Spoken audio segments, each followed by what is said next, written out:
case you ever wondered what a druid might look like. Who knows? Looks like Santa's. Well, you know, you could be right. We just had a comment and tell us what you think. Someone mentioned it looks like Santa Claus.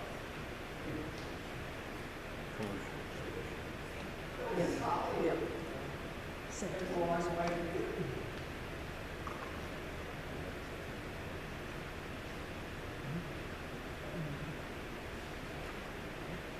He came directly to the door of the hut with a newborn child, laying cradled in her mother's arms. Now the woman in the hut, now the women in the hut were all Christian, but Druids were not. Druids worshipped the moon and the tree spirits, and they talked to fairy folk who lived beneath the hills, and everyone knew that Druids could tell the future. God be with you, said the young mother quietly.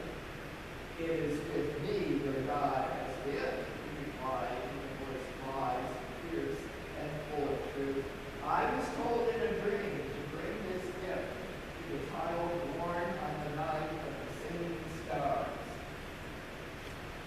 So maybe you're right, God, it is Santa Claus. You brought a gift, right?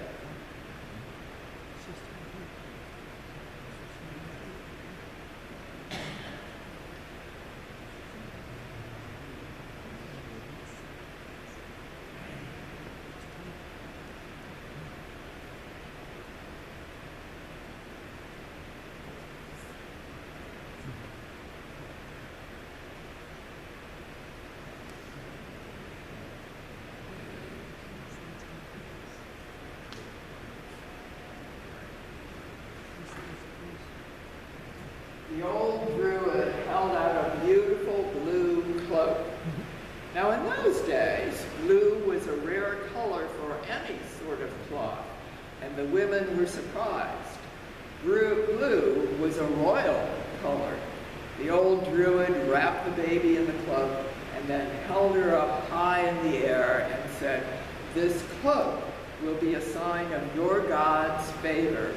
I am one of the fathers of old Ireland.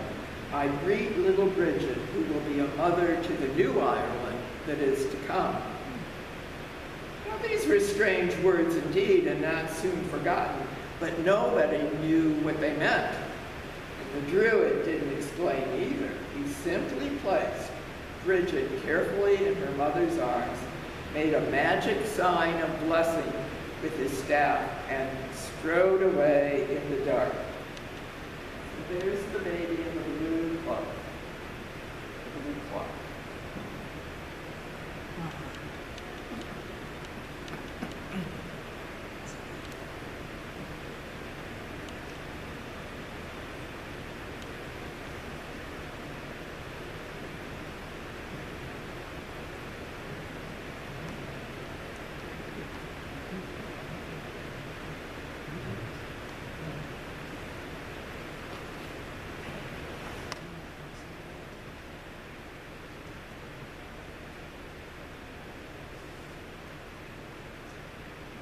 Well and ill, 10 years went by.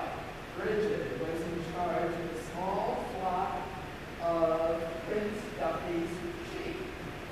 One literally cold December evening, Bridget was bringing the flock home, as she did every night. The little shepherdess pulled her old blue cloak close to her about her shoulders. The druid's gift was now a little bit more worn and tattered, but it was the most treasured possession. Bridget wore it every day and often wondered about the meaning of the druid's words, for her mother and many others had repeated them to her over and over. Here's Bridget with her sheep and her cloak.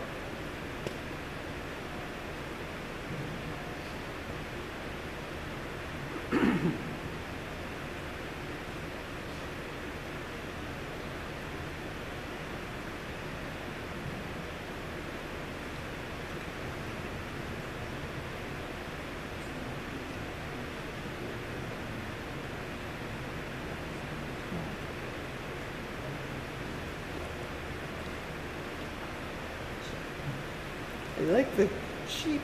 Yeah. The sheep are very woolly.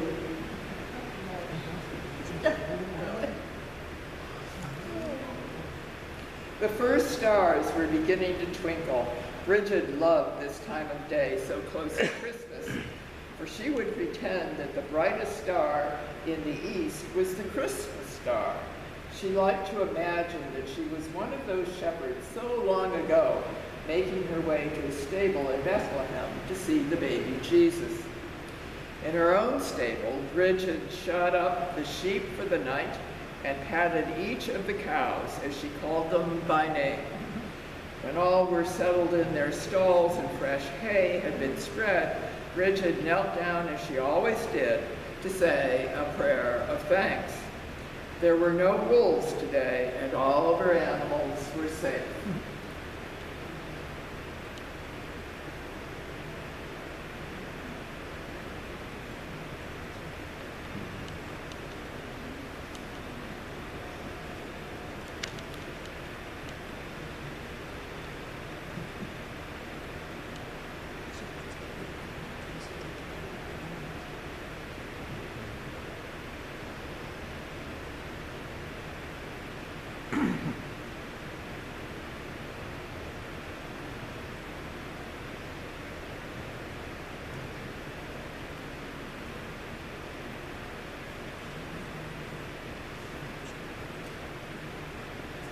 When Bridget stood to go in for supper, she rubbed her eyes in disbelief. She was no longer in her own familiar stable. She was in a stable, true enough, but outside there was no forest, and the air was dry, warm, and dusty.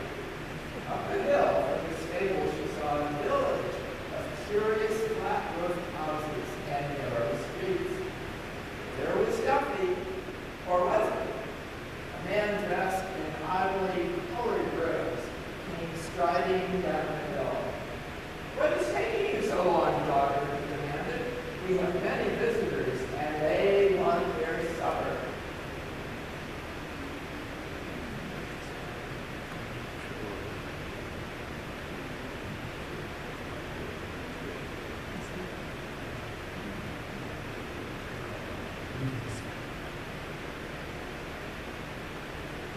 Guess where she is?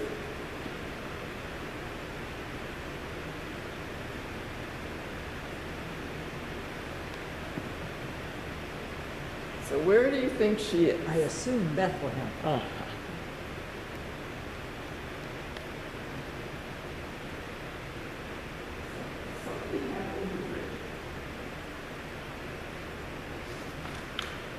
Bridget followed him up the hill and into a small stone building. Duffy, it seemed, was an innkeeper in this strange place, and he soon had Bridget ladling out bowls of stew, cutting thick slices of hard bread, filling and refilling cups of wine. There we go. There were dishes to wash and rooms to clean and beds to make. She worked hard, long into the night. At last, Bridget had a chance to rest. She sat down on a bench by the door, wondering where in the world this place might be and why she was there.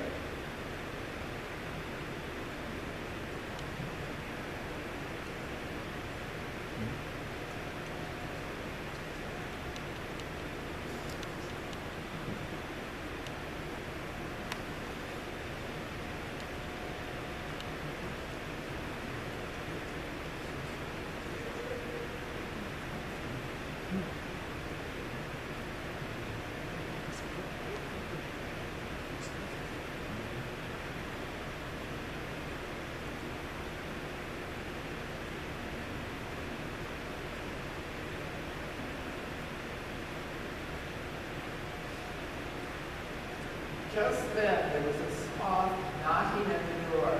"There's no more room," Duffy shouted from another room. "Tell them to go away." "Please," a man's voice outside said, "I must find a place for my wife to rest." The voice was so kind and tired. Maybe, she thought, she could talk Duffy into finding just one more bed. Wearily, Bridget rose and opened the door. Outside, behind the man, a young woman sat on a very small rock. "Thank you," said the man. "My name is Joseph, and this is my wife, Mary."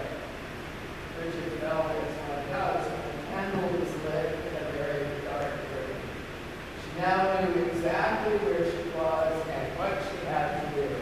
"Come quickly," she said, leading them away from the inn and down the hill.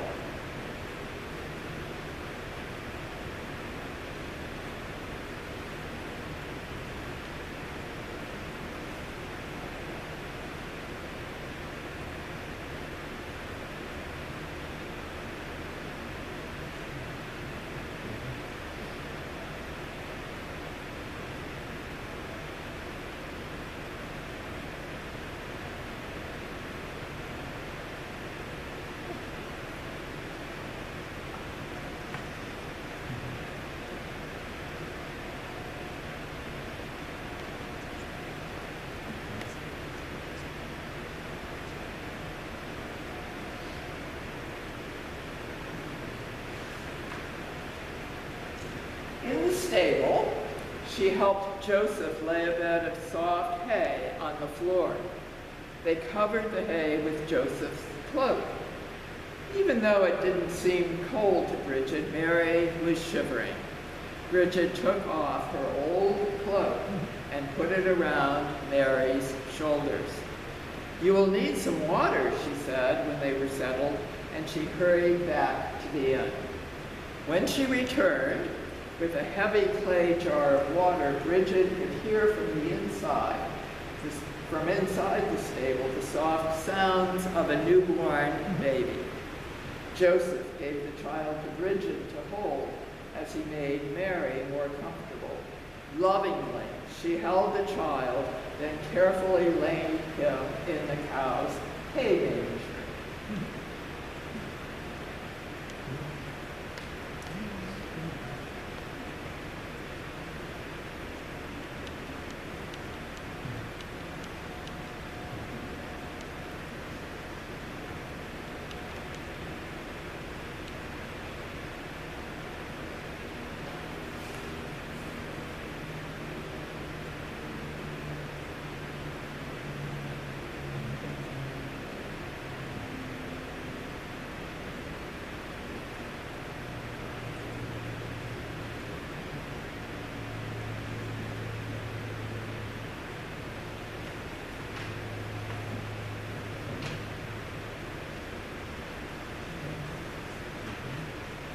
"Blessed are you among all women," she said to Mary, "and blessed is your holy child."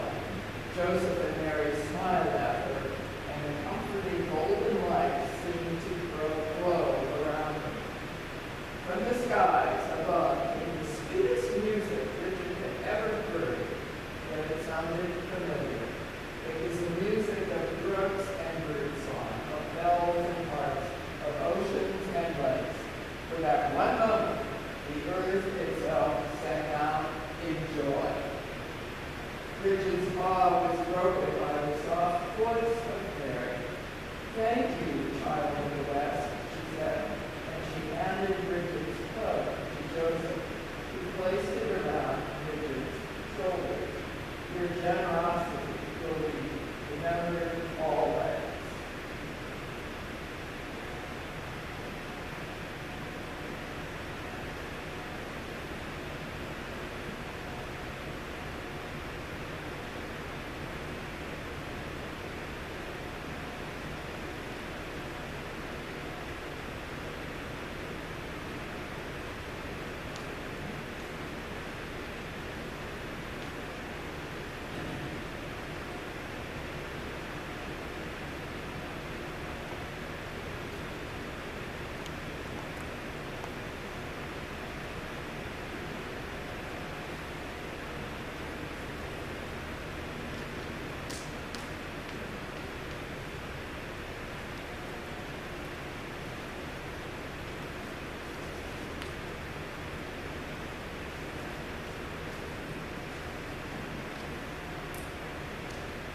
Then there was a sound of steps and voices outside.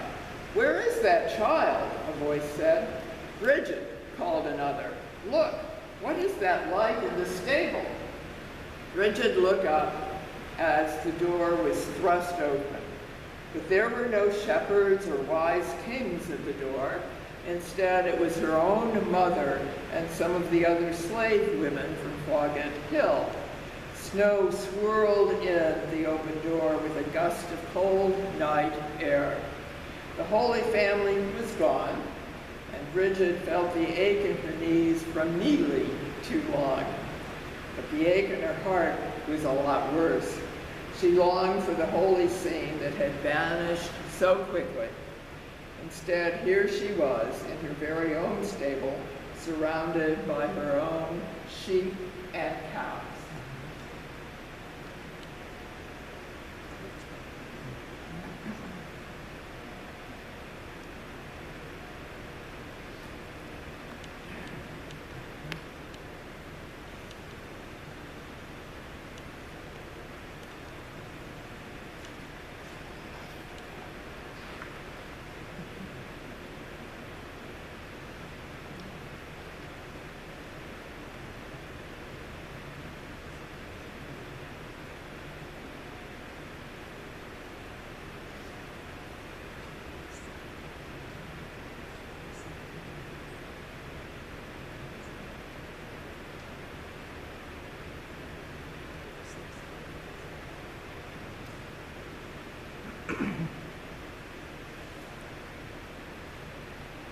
"What has taken you so long?" demanded her mother.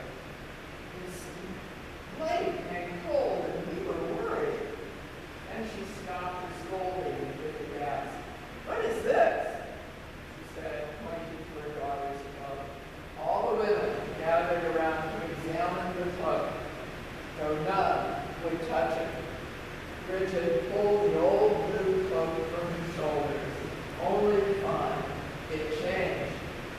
It was a deep, rich blue again, blue like the eastern sky at twilight, and on it were dozens of tiny glowing stars.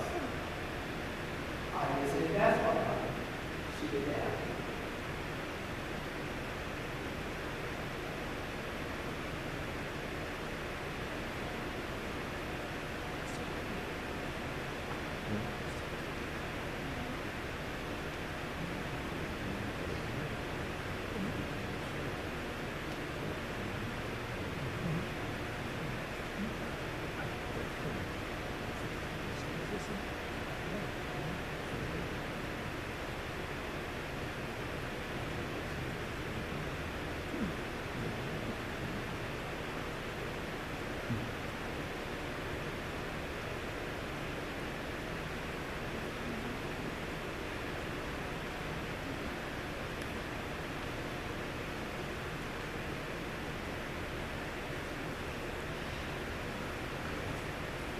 The end.